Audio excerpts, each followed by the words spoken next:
मेरे ही आत्मस्वरूप दिव्यात्माओं, हर्ष और आनंद की वाटिका में आपका हार्दिक स्वागत है। मुखमंडल पर खुले 7 द्वार हैं, 2, 4, 6, 7।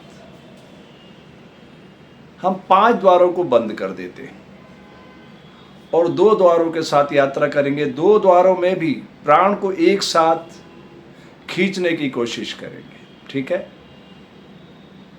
तो ये अभिनव प्रयोग है योग का। इसमें श्वास हम नासिका से नहीं लेंगे, कंठ से लेंगे।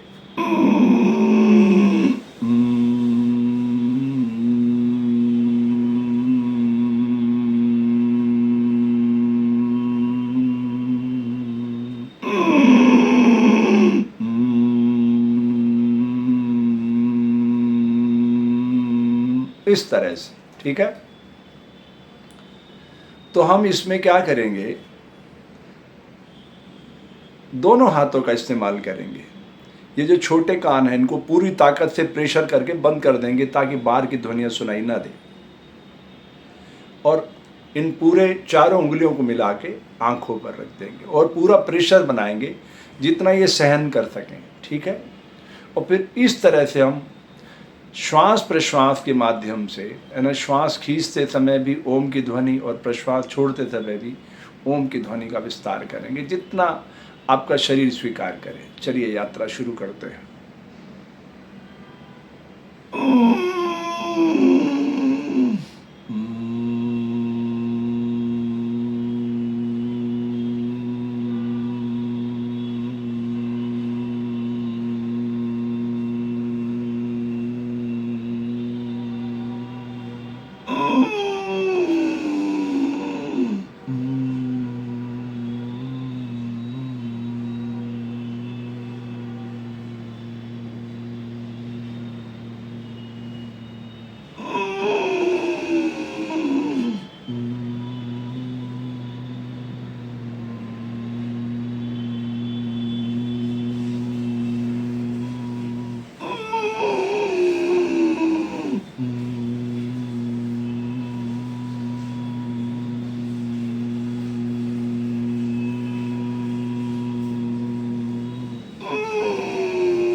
ये क्रिया मैंने उज्जाई प्राणायाम से उठाई है।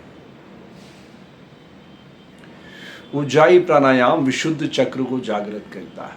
विशुद्ध चक्र, ये जो कंठ पे लगा हुआ है, ये एक तरह की डिवाइस है जो हम प्राण लेते हैं। यहाँ से उतरते ही वो प्राण, अपान, समान, व्यान, उदान 5 तरह की वायु में रूपांतरित होकर इस शरीर रूपी देवालय के भीतर फैलती है। तो योग आत्मावलोकन का विषय, कोई प्रतिस्पर्धा का विषय नहीं है। आँख बंद करके इस क्रिया को करें और फिर जब आपको कुछ दिखाई देने लगे उसके बारे में सोचना। तो आपको पंचमहाभूत में से कोई एक तत्व दिखाई देगा। जल, पृथ्वी, आकाश, वायु, अग्नि, इनमें से कोई एक तत्व दिखाई देगा। तब आपका योग में प्रवेश संभव हो पाएगा। योग 1 to 1 है। कोई 2 व्यक्ति एक जैसी क्रिया करने पर एक जैसा परिणाम नहीं पा सकते। हम सबकी अपनी अपनी यात्रा है। ठीक है, तो इस तरह से जब कोई चीज़ दिखाई देने लगे उसके बाद सोचना शुरू करना। पहले बिल्कुल ब्लैंक कर दीजिए माइंड को, बिल्कुल ब्लैंक, और विचारों को शांत करने के लिए ये क्रिया की जाती है। विचार अपने आप शांत होते हैं। जब आप आते जाते ओम की ध्वनि का विस्तार करने लगेंगे तो 10 मिनट में आप पाएंगे कि आपके विचार शांत होने लगे। ये एक अभियान है इस धरती पर एक पूरे मानव को लाने का। ये सारी बाउंड्रीज तोड़ता है योग, ठीक है। योग आत्मा परमात्मा के मिलन का सेतु है। जब इस शरीर के भीतर रहने वाले मन, बुद्धि, चित्त, अहंकार रूपी सैनिकों से आप मिल जाएंगे तो वो आपको आत्मा तक पहुंचाएंगे और आत्मा परमात्मा का अंश है, ठीक है। आपके मंगल की कामना करता हूँ।